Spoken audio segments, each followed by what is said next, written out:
ലോകം രണ്ടാമത് അന്താരാഷ്ട്ര സഹകരണ വർഷം ആഘോഷിക്കുന്ന 2025-ൽ നമ്മുടെ രാജ്യം 72ാമത് സഹകരണ വാരം ആഘോഷിക്കുന്നു. എല്ലാ വർഷവും നവംബർ 14 മുതൽ 20 വരെയുള്ള ഒരാഴ്ചയാണ് സഹകരണ വാരമായി ആഘോഷിക്കുന്നത്.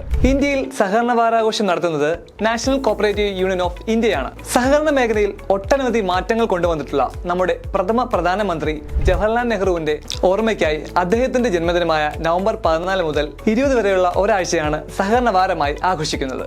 ഈ വർഷത്തെ പ്രധാനപ്പെട്ട theme cooperative as vehicle for Atmanirbhar Bharat എന്നതാണ്. അതുപോലെ തന്നെ 1923 മുതൽ എല്ലാ വർഷവും ജൂലൈ മാസം വരുന്ന ആദ്യത്തെ ശനിയാഴ്ച അന്താരാഷ്ട്ര സഹകരണ ദിനമായി ആചരിക്കുന്നു. ഈ വർഷത്തെ സഹകരണ ദിന സന്ദേശം cooperatives driving inclusive and sustainable solution for A better world എന്നതാണ്. ഇന്റർനാഷണൽ കോഓപ്പറേറ്റീവ് അലയൻസ് 1923 മുതൽ കോഓപ്പറേറ്റീവ് ഡേ ആചരിച്ചു തുടങ്ങിയെങ്കിലും യുണൈറ്റഡ് നേഷൻസ് അത് റെക്കഗ്നൈസ് ചെയ്യുന്നത് 1995 മുതലാണ്. ഇപ്പോൾ 2025-ൽ നമ്മൾ 103ാമത് അന്താരാഷ്ട്ര സഹകരണ ദിനവും 31ാമത് UN അന്താരാഷ്ട്ര ദിനവും 72ാമത് സഹകരണ വാരവുമായാണ് ആഘോഷിക്കുന്നത്.